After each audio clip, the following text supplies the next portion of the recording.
Okay, welcome to part two. So we're going to go through the rest of the questions. I might split this in half, though. We'll see how quickly we can go through it. So we're starting from question 16. Questions about reactions of acids. What's the difference between a strong and a weak acid? Now, trick to this question, we need to say both. Now it says, what's the difference? So we need to say a strong acid dissociates completely. Okay, so strong acid completely dissociates. Okay, that means every single molecule of the acid will dissociate into H plus and something minus. Let's say hydrochloric acid, it would dissociate into H plus and Cl minus. So it means every single molecule dissociates. So we also need to say a weak acid only partially dissociates. Now, if you look at the mark scheme, they're quite fussy about this. You cannot say a weak acid doesn't completely dissociate. You need to say it only partially dissociates. The implication is an acid is 100% dissociated if it's strong. If it's weak, it's not 50%, it's not 30%, it's like 5%, 2% dissociated. Okay, so weak acids, only a tiny amount dissociates. So something like ethanoic acid, you would have a reversible reaction, giving you the ethanoate ion, okay, CH3COO minus plus H plus, but it's reversible and your equilibria lies on the left. So maybe 99% of your molecules are still the weak acid in its undissociated form, the complete molecule. It hasn't lost its H plus. Okay, most of the molecules are this undissociated form, and it only partially dissociates. Now, you have to say both bits. Completely dissociates for strong, and weak acid partially dissociates to get that mark. Okay, boiling points, really nice and straightforward here. We have boiling points of butane and pentane, 0 degrees C. Okay, so we've got the boiling point of butane is 273 Kelvin, whereas pentane is 36 degrees higher. Okay, so that would be what? That would be 319? No, 309. Yeah, 309 Kelvin. Okay, so definitely higher temperature, 36 degrees higher or 36 Kelvin higher. So higher boiling point. Explain the difference in the boiling points. Okay, so again, for 2 marks, we need to say both, really. Okay, so we need to talk about both. Now, with this one, it's nice and straightforward. Butane and pentane are different molecules. Butane is C4, H10, whereas pentane is C5, H12. So you can see we've clearly got more electrons, yeah, in pentane. So pentane has more electrons. Yeah, and the other thing, it also has more surface contact. Okay, so more surface contact because the surface area of pentane is bigger. Pentane, 1, 2, 3, 4, 5 carbons long. So when those molecules get close to each other, there's quite a lot of surface contact. Those molecules can get very close to each other and a lot of their surface is in contact. So pentane has more electrons and pentane has greater surface contact. And so those two together means that we have stronger London forces. Okay, now if you just said, as would be sensible, pentane has stronger London forces, that gets you 1 mark. And then why does it have stronger London forces? Because it has more electrons and a greater surface contact than the butane. So those two things together mean it's got stronger London forces. Okay, only 2 marks for that, and you need to 1 mark for saying stronger London forces, a basic fact.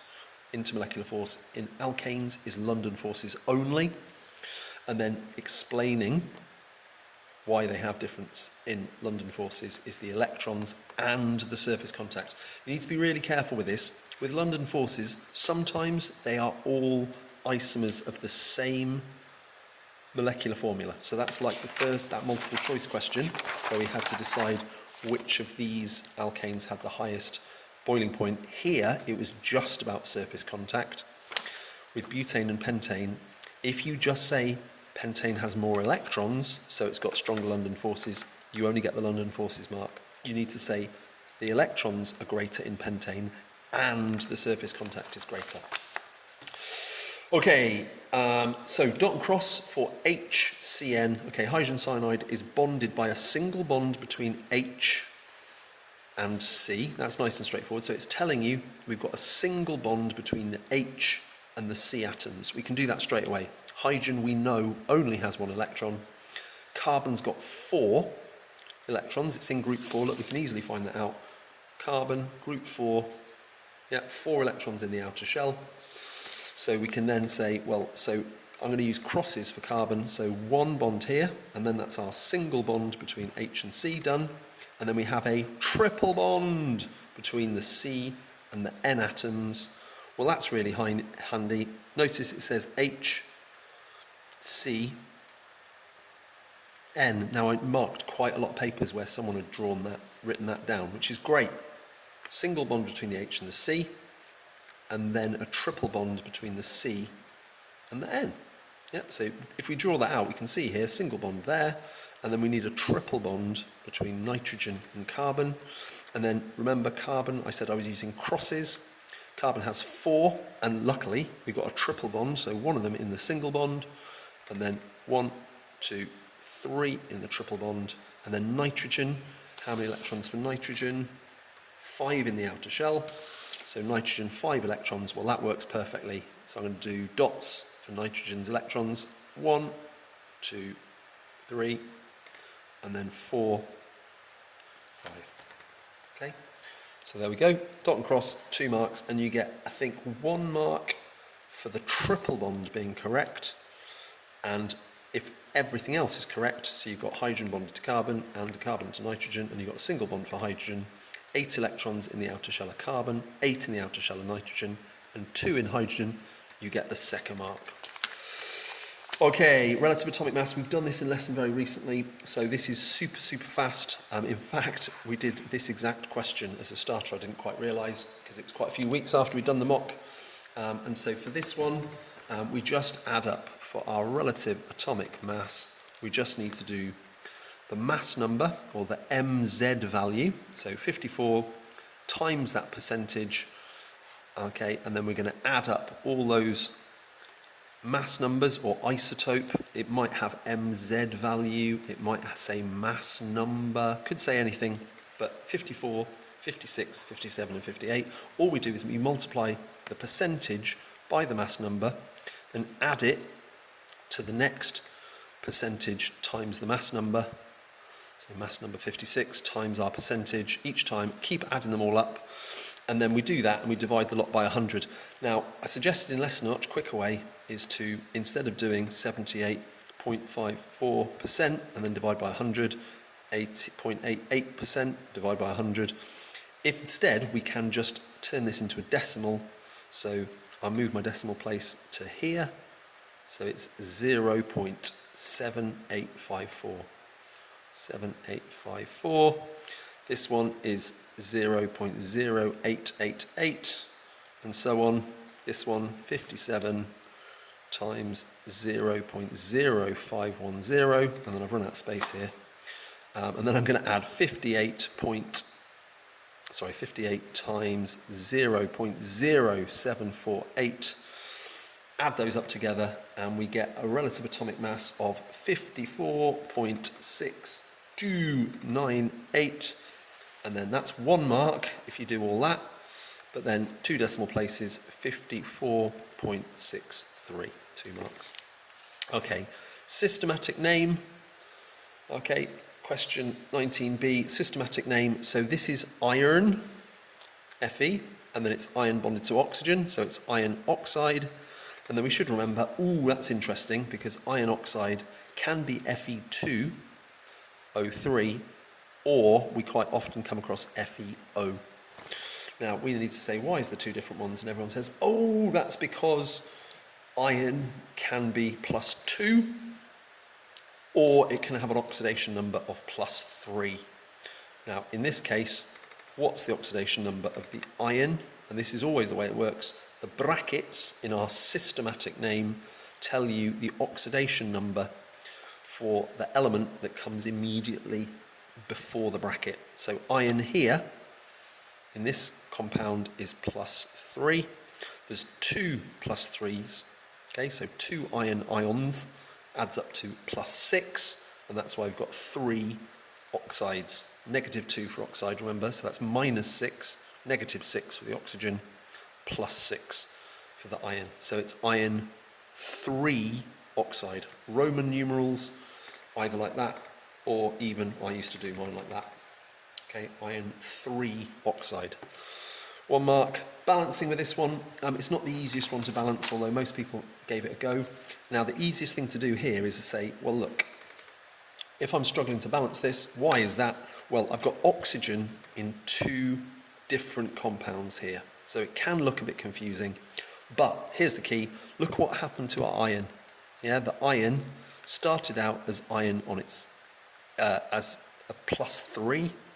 Yeah, iron +3. It was bonded to oxygen, but now the iron has lost the oxygen.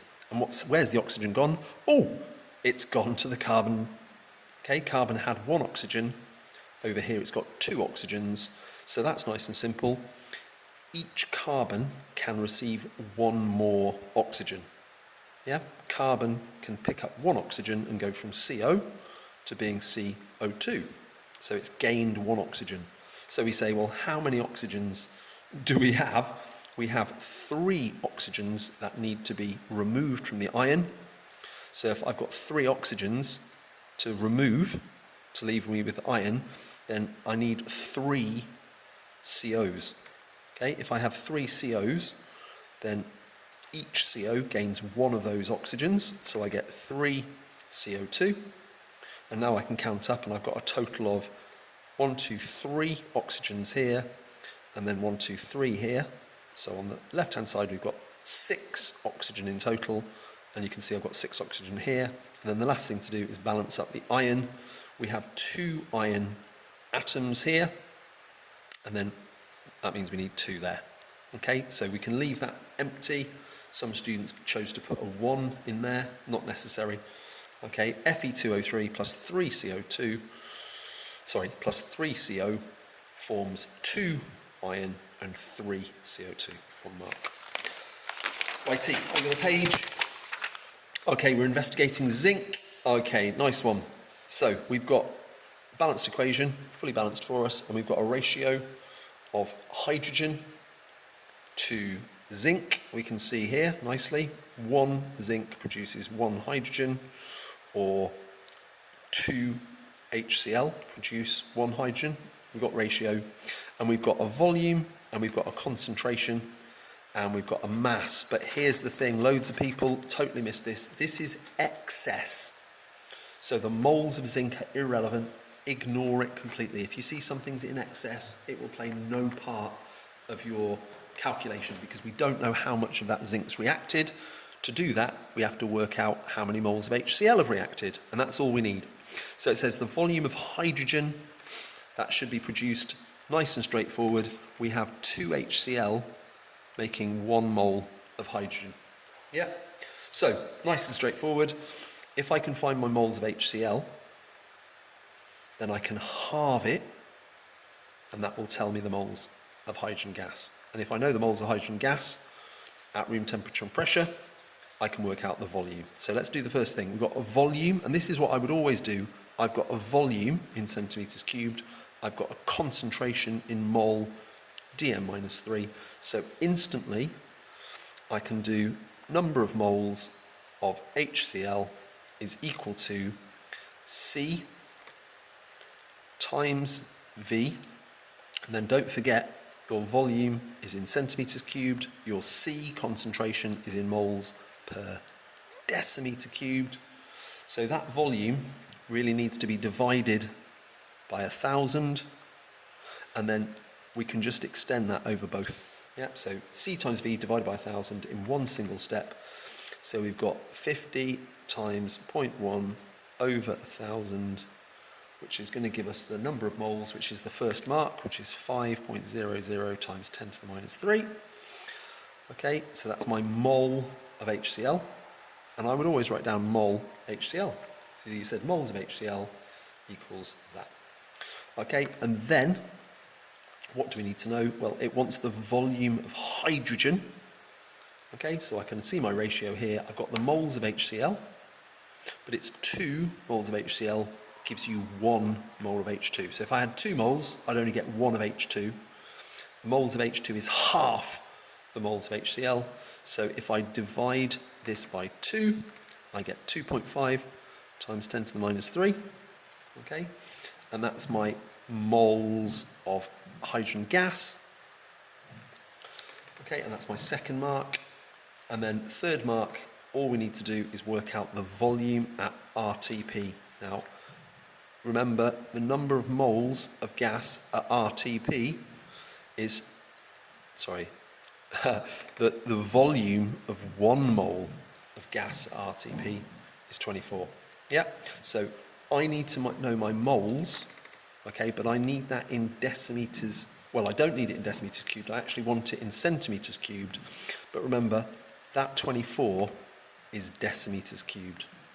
Yeah, so all we need to do is say our volume in decimeters cubed is going to be the number of moles, so this number times by 24. Okay, so the vol of hydrogen gas is going to be 2.5 times 10 to the minus 3 moles times 24 decimeters cubed. And then if I'm being really fancy, remember that will give me my answer in decimeters cubed, but I want the final answer to be in centimeters cubed.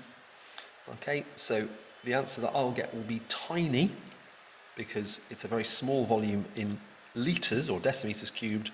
So my final answer I need to multiply by 1,000. Okay, so if you put that answer that you get down, which is 0.06 decimeters cubed, it's wrong. Okay, we've got 0.06, so I need to multiply this by 1,000, and then I get a nice round number of 60 centimeters cubed. But look, there's 2 key equations here. This one, moles concentration times volume divided by 1,000, that's essential that you know that one. Okay, the other one that's essential here is this. Now, the concentration I can't really help you with, you just need to know that. The molar gas volume is in here.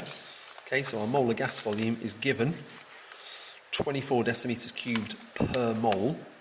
So if it's 24 per mole, you just multiply 24 by the number of moles and you get the volume.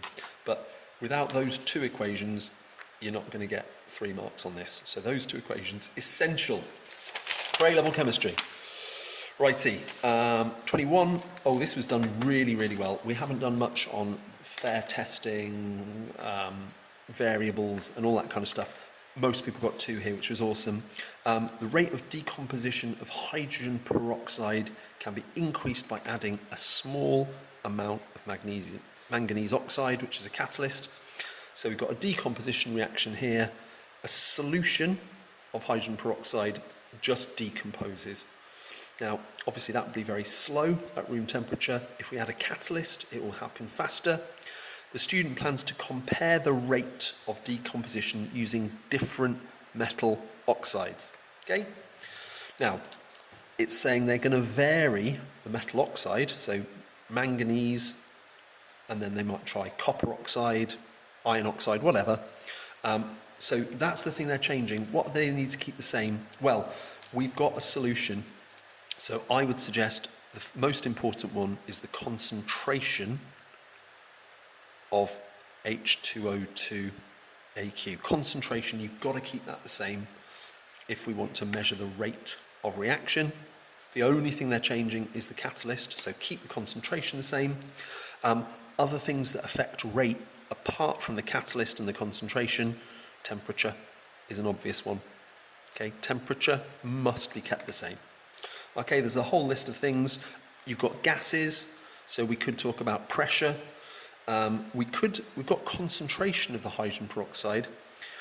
You're allowed to say volume of the hydrogen peroxide. I am a bit dubious about that. I'm not sure that would make much difference, but we'll see. If you were just comparing the total volume given off, rather than the rate at which the volume is given off, maybe that would affect it. Other things, the surface area of the catalyst. You need to specify the catalyst, but we're assuming this is a solid. So if you used a big lump of manganese oxide for the first one, but then you used the same size lump but crushed into a powder of a different one, the surface area would be different. So that would be an important one. Other things to do with the concentration, so you could say moles of H2O2.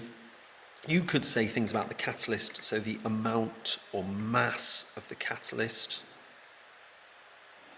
would be okay. There's quite a list, but you can see the mark scheme, so you can see all the other possible alternatives. But concentration and temperature, the obvious ones to me.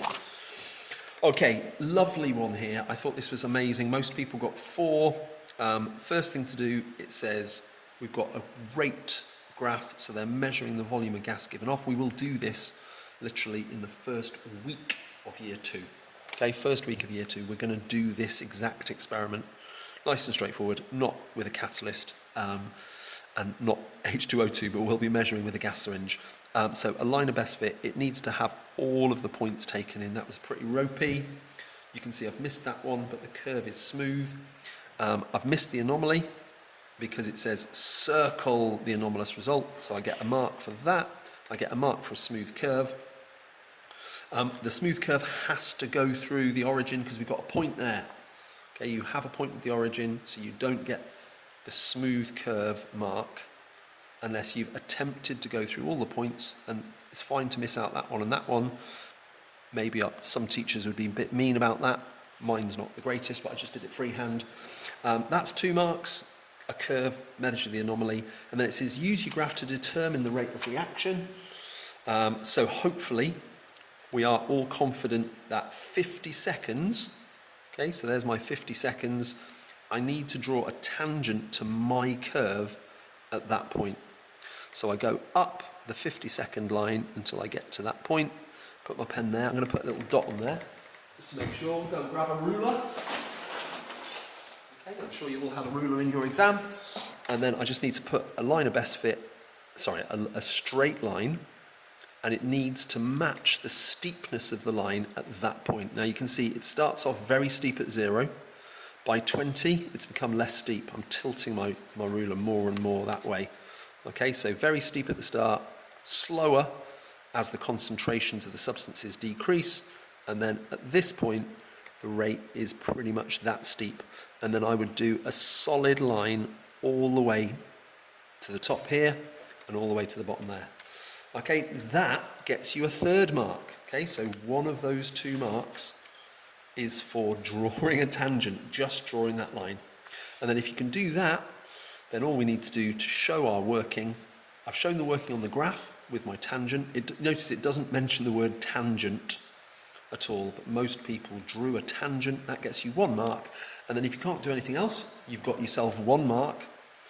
But if you want the full marks, we need to find the steepness of this line in centimetres cubed per second. Okay, so my change, I've got a triangle here, look. Okay, there is the right angle. This is the hypotenuse of my triangle, and my amount of gas that's been released in that time is 100 minus 18. Yeah, so the volume of gas, so my rate is the change in the amount of gas, 100 minus 18.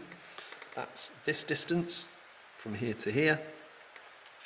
Okay, and then I've also got another distance from here to here, and that is the change in time. And that's nice and easy. I can read that straight off the graph. Yeah, I'd say 120, let's call it 122. And so, okay, and so if we do that, we'll end up with a rate. Okay, and now, whatever your answer is, it says it needs to be around 0.67. Yeah, 0.67 and that's of course in centimetres cubed per second. Now, obviously, everyone's graph is going to be slightly different, smooth curve. Everyone's gradient is going to be slightly different. So there is a range of plus or minus 0.2. So you can have anything from 0.47 to 0.87. That's a very wide range. Okay, that's quite a wide range to take into account from everyone's tangent being slightly different. Okay, but that cropped up, it's in every single year one exam, it's in every single year two paper. At some point every year they have a gradient question. You need to be able to do that for the 2 marks. Okay, over the page, still part of the same question. Student uses 50 centimetres cubed and shows that the reaction takes place. So calculate the concentration of H2O2 in moles per decimetre cubed required to produce 90 centimetres cubed of O2. Okay, so this is very similar to the previous question where we had a room temperature and pressure gas question. Okay, so back here, that question is very, very similar, but we're doing the reverse here. Instead of finding the volume, we've got to find the moles. Okay, so first thing, 90 centimetres cubed at room temperature and pressure, then our moles of gas times 24, volume in decimeters cubed. Okay, that's our first triangle. So let's find the moles of O2, because O2 is in our equation here. Yeah, and our moles of O2 is linked to our moles of hydrogen peroxide, and it wants the hydrogen peroxide concentration. So we'll come back to that. Let's look at the O2 first. So my moles of O2 gas is going to be,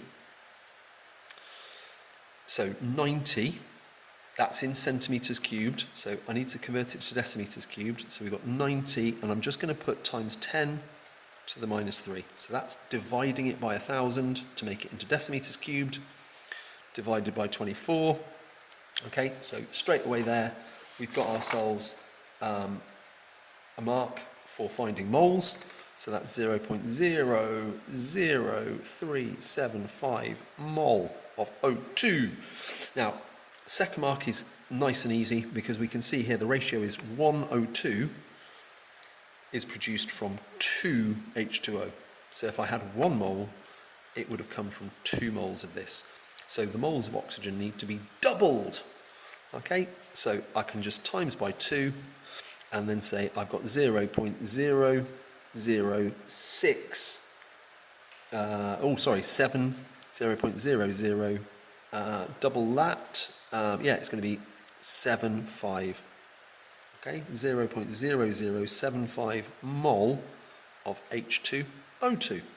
Okay, now that's a second mark just for using a molar ratio.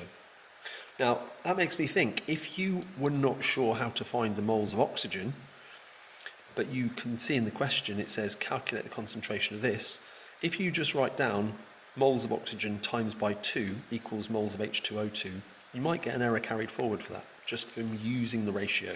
But, you know, that's pretty desperate to have to do that, but the equation's given you there, the volume of gas is given, the RTP is there, it's all there. Now we've got moles, all we need to do is rearrange our moles equals C times V over 1,000. What we're trying to find instead is the concentration. Okay, so concentration here, if I want to find concentration, then it's going to be our moles divided by the volume. Okay, so if I rearrange this, then my concentration is moles times 1,000 divided by vol. Now, of course, that volume needs to be in decimeters cubed. Okay, so concentration 90 centimeters cubed. Now they've used 50 centimeters cubed, so I've got my moles 0.0075. I've got my 50 centimeters cubed. Now I've multiplied the top one by 1,000, and I'm about to divide my volume by 1,000, but I might ignore that. Okay, and I might just, so, no, in fact, I'll just carry that. I'll times that by 1,000, divide this by 50, and then it's going to work out, my concentration comes out as 0.15 mole dm minus 3. Okay, so 1 mark for moles using molar gas volume, 1 mark for using molar ratio, and 1 mark again for using that same equation. So notice there's 2 questions so far that use both of these. All right, part C. Let's have a look here. Explain using a Maxwell-Boltzmann distribution model. Now, this would not happen in a real exam. They've given you a Maxwell-Boltzmann in the multiple choice. It might happen, I suppose, and this is our Maxwell-Boltzmann distribution. There's 2 here because it's different temperatures, but it says, explain using a Boltzmann distribution model why the rate of reaction increases in the presence of a catalyst. So it's not about temperature. All we need is a single curve like that kind of thing. 1 mark for the curve, 1 mark for labelling the axes, so number of molecules, and I'm going to use molecules here because it's molecules of H2O2. Okay, so molecules is fine, and then here just simply energy, okay, or kinetic energy if you like, and then this is my distribution curve. Now, it's 4 marks in total. You get basically 2 for the distribution curve and labels, and then you get another 2 for explaining, using this, why a catalyst increases the rate. Now, the easiest way to do this, which a lot of people did, was they marked on here something like EA, no catalyst, just like we've done in lesson, and then remember, a catalyst reduces the activation energy. This is the activation energy. It's quite high. It's all the way to the right. If we add a catalyst, it reduces it to a lower energy. And so if you just mark on activation energy with a catalyst, you've basically said a catalyst reduces the activation energy. That's the 3rd mark. Okay? But to get the 4th mark, we need to say catalyst or catalysts reduce activation energy. You've shown that there. Okay, now the key thing is though, for the 4th mark, catalysts reduce the activation energy. Well, we've sort of shown that here. Yeah, the EA is reduced. But the key idea here is before we added a catalyst, only these particles had enough energy to react. These are the particles with at least the activation energy or more. So all of these particles have at least the activation energy. Some of them will have more. But if we add a catalyst, we reduce the activation energy. Okay, so if we reduce activation energy, that means more particles have energy, and I'm going to say energy equal to or greater than the activation energy. And basically that gets you the 4th mark. More particles have energy that is equal to or greater than the activation energy. And I would always add, so the frequency of successful collisions increases. Okay, frequency of successful collisions increase. And you can see here, more particles have the activation energy. That's this area, this entire area, all the particles in this space, they couldn't react before we added the catalyst. But now we've added the catalyst, all those extra particles in that area can react. Right, okay. I think we'll pause it there and I'll finish it off in a 3rd part.